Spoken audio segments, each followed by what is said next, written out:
Mateus era um jovem introspectivo, nascido e criado em uma pequena vila cercada por florestas densas e montanhas imponentes. Desde criança, ele demonstrava uma sensibilidade incomum para captar o que os outros não percebiam. Sua mãe costumava dizer que ele sentia o mundo de maneira diferente, embora ninguém soubesse ao certo o que isso significava. Aos 22 anos, Mateus era o único provedor de sua família, composta por sua irmã caçula, Clara, e sua avó, Dona Alzira, uma mulher sábia, mas debilitada pela idade. Trabalhando como ferreiro na vila, Mateus tinha mãos calejadas que contrastavam com seu olhar profundo e inquieto. Ele era conhecido por sua dedicação à família, mas também por um temperamento explosivo que, vez ou outra, irrompia em situações de grande estresse. Apesar de ser querido pelos vizinhos, seu comportamento imprevisível era alvo de cochichos e olhares desconfiados. No fundo, Mateus também se julgava, carregando um peso que parecia vir de dentro, um medo que ele não conseguia nomear. Sua vida virou de cabeça para baixo em uma noite de inverno, quando encontrou a vela de chama azul. Estava voltando para casa após um longo dia de trabalho, quando ouviu um barulho estranho vindo de um beco estreito. Curioso, seguiu o som e encontrou um homem misterioso, envolto em um manto negro, segurando um pequeno candelabro com a vela peculiar. O homem parecia nervoso, olhando para todos os lados, como se estivesse sendo perseguido. "Você acredita no destino?" perguntou o homem, com uma voz firme, mas levemente trêmula. Mateus, confuso, deu um passo para trás, mas o homem o encarou com intensidade. "Essa vela não é comum. Sua chama revela perigos, mas também segredos. Proteja-a, ou ela revelará o que você mais teme." Sem entender, Mateus relutantemente aceitou a vela, mais para acabar com a conversa do que por curiosidade. No entanto, ao segurá-la, sentiu um arrepio percorrer seu corpo. A chama azul tremeluzia de forma hipnotizante, como se estivesse viva, respondendo ao seu toque. Quando olhou novamente, o homem havia desaparecido. Ao chegar em casa, Mateus colocou a vela sobre a mesa da cozinha e tentou esquecer o estranho episódio. Mas naquela mesma noite, a chama azul brilhou intensamente, quando Clara, sua irmã, quase caiu da escada ao buscar algo no sótão. Foi então que ele percebeu. A vela era um aviso, um alerta de perigo iminente. Nos dias seguintes, Mateus começou a usar a vela para proteger sua família. Ela brilhava sempre que algo ruim estava para acontecer, desde pequenos acidentes domésticos até encontros com lobos nas trilhas da floresta. No entanto, ele também notou algo perturbador. A chama reagia a ele. Sempre que sua raiva ou medo se intensificavam, a chama ficava mais forte, mais viva, como se estivesse conectada aos seus próprios sentimentos. Começou a se perguntar: o que a chama realmente estava tentando mostrar? E por que ele sentia um peso tão grande sempre que ela brilhava? Nos dias que se seguiram, a vida de Mateus pareceu girar em torno daquela vela. Ele passou a carregá-la consigo sempre que podia, como um amuleto, um escudo contra o imprevisível. A princípio, ele acreditava que a chama azul era uma bênção.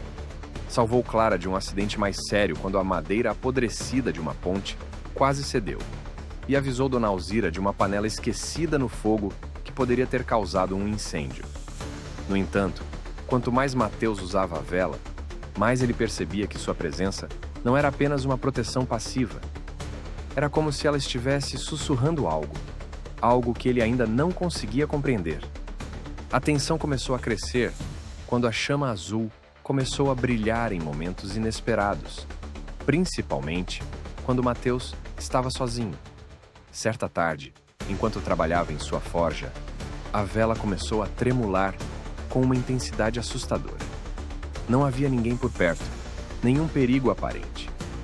Apenas ele e o som metálico de seu martelo batendo contra o ferro quente. "Por que você está brilhando agora?" murmurou ele, franzindo o senho. Aproximou-se da vela, como se esperasse uma resposta. O brilho oscilante parecia pulsar em sincronia com sua respiração ofegante. Mateus percebeu que seu coração estava acelerado e uma irritação crescente tomava conta dele sem motivo aparente. Ele cerrou os dentes, tentando afastar o sentimento, mas a chama não cedia.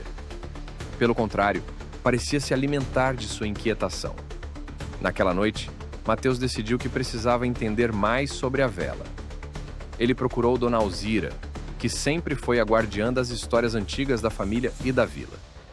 Sentada em sua cadeira de balanço, com os olhos semicerrados, ela ouviu atentamente enquanto Mateus descrevia os eventos recentes. Uma vela com chama azul. Isso me lembra algo que minha avó contava quando eu era pequena, disse ela, sua voz rouca e carregada de nostalgia. Dizia-se que uma chama azul era o reflexo da alma de quem a segurava. Ela mostrava o perigo, sim, mas também revelava os segredos mais profundos de uma pessoa. Às vezes, o maior perigo não está lá fora, Mateus, mas aqui dentro. Ela tocou gentilmente o peito dele, sobre seu coração. As palavras da avó ecoaram na mente de Mateus por dias. Ele começou a notar um padrão perturbador. Sempre que ele estava prestes a perder o controle, a chama azul brilhava com intensidade. Era como se a vela se tornasse um espelho de suas emoções mais sombrias. Ao mesmo tempo, os incidentes ao redor da vila pareciam estar se tornando mais frequentes. Pequenos desastres, acidentes e discussões entre os vizinhos pareciam surgir do nada, quase sempre quando Mateus estava por perto. O ápice veio em uma noite chuvosa, quando Clara chegou em casa chorando. Ela havia discutido com um amigo e estava inconsolável. Mateus, já esgotado pelos próprios conflitos internos, tentou confortá-la, mas sua frustração o dominou. "Você não entende o que eu passo todos os dias para manter esta casa de pé", gritou ele, sua voz ecoando pela pequena sala. A chama azul explodiu em brilho, iluminando o ambiente como se fosse dia. Clara recuou assustada, e Mateus ficou paralisado ao ver o reflexo de si mesmo na janela, seus olhos cheios de raiva e culpa. Naquele momento, ele percebeu. A vela não estava apenas reagindo ao perigo externo, ela estava reagindo a ele. E pior, parecia amplificar seus piores sentimentos, como se estivesse atraindo o caos para sua vida e aqueles ao seu redor. Mateus começou a se perguntar: e se o maior perigo para sua família não fosse o mundo lá fora, mas ele mesmo? E se fosse verdade, como poderia proteger aqueles que amava de si próprio? A percepção de que a vela estava conectada às suas emoções mais sombrias corroeu Mateus como ferrugem em metal. Ele tentou ignorar a verdade, mas os sinais eram inegáveis. A chama azul brilhava mais intensamente nos momentos em que sua raiva, medo ou culpa transbordavam. Era como se seus sentimentos mais profundos fossem combustível para aquele fogo estranho. Isso o aterrorizava. Não confiava mais em si mesmo e começou a evitar Clara e Dona Alzira, temendo que pudesse machucá-las de alguma forma. As coisas chegaram ao limite numa tarde em que a vela brilhou com uma força incomum, quase cegante. Mateus estava sozinho em casa, sentado à mesa de madeira, com a vela acesa diante dele. Ele tinha tentado se acalmar, mas seus pensamentos estavam uma confusão. A chama tremeluzia freneticamente, como se estivesse em alerta máximo. De repente, ouviu um grito vindo do lado de fora. Clara. Ele correu para fora e encontrou Clara caída na encosta perto da casa. Ela havia escorregado enquanto brincava com um dos vizinhos. Levantou-a rapidamente, examinando-a por ferimentos. Ela parecia bem, apenas assustada, mas algo nos olhos dela o atingiu como um soco no estômago. Havia medo ali, não do que tinha acontecido, mas dele. "Estou bem, Mateus. Você não precisava gritar comigo assim antes", ela disse quase em um sussurro. Ele não lembrava de ter gritado, mas percebeu que sua voz havia saído muito mais alta e dura ao chamá-la. A culpa o corroeu, e ele voltou para dentro, trancando-se em seu quarto. Naquela noite, a vela parecia mais viva do que nunca. A chama azul dançava, projetando sombras pelas paredes. Mateus encarou a luz, perdido em pensamentos. "O problema sou eu", murmurou para si mesmo. Ele sabia que precisava de respostas, mas não sabia onde encontrá-las. Na manhã seguinte, tomou uma decisão. Ele precisava voltar ao lugar onde encontrou a vela. Talvez o homem misterioso ainda estivesse lá, ou talvez houvesse algum sinal que pudesse explicar seus efeitos. Com a vela em mãos, Mateus caminhou até a vila, passando pelos mesmos becos estreitos onde o encontro havia ocorrido. Para sua surpresa, encontrou uma figura encapuzada no final de um dos becos. Não era o mesmo homem, mas o que quer que fosse aquela presença, parecia saber quem ele era. A figura não falou, apenas apontou para a vela e depois para o coração de Mateus. Então, desapareceu como fumaça ao vento. Mateus ficou parado, com o frio subindo por sua espinha. Ele estava certo de uma coisa. O perigo que a vela detectava não era algo externo. Era algo dentro dele. Algo que ele vinha ignorando por anos, mas que agora estava à beira de explodir. Quando voltou para casa, encontrou Clara e Dona Alzira sentadas na sala, ambas em silêncio. Clara o olhou com preocupação. Mateus, o que está acontecendo? Por que você está tão distante? Eu sinto que você está diferente, ela disse, quase chorando. Ele queria dizer a verdade, mas como poderia explicar algo que nem ele mesmo compreendia completamente? Eu só preciso proteger vocês, respondeu, sua voz carregada de emoção. Mas do que, Mateus?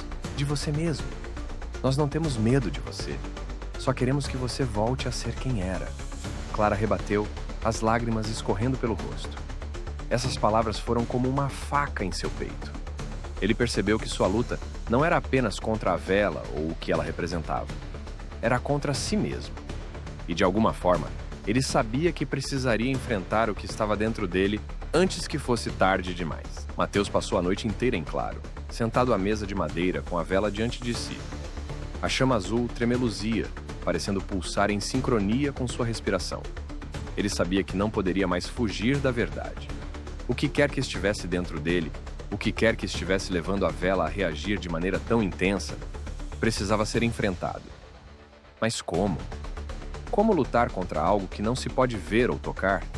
De manhã, Clara o encontrou na cozinha, os olhos fundos e vermelhos de cansaço. Você precisa parar com isso, Mateus. Se a vela está te machucando, se está mudando você, então se livre dela, ela implorou. Mas ele sabia que não era tão simples. A vela não era o problema. Ela era apenas o reflexo de algo muito mais profundo.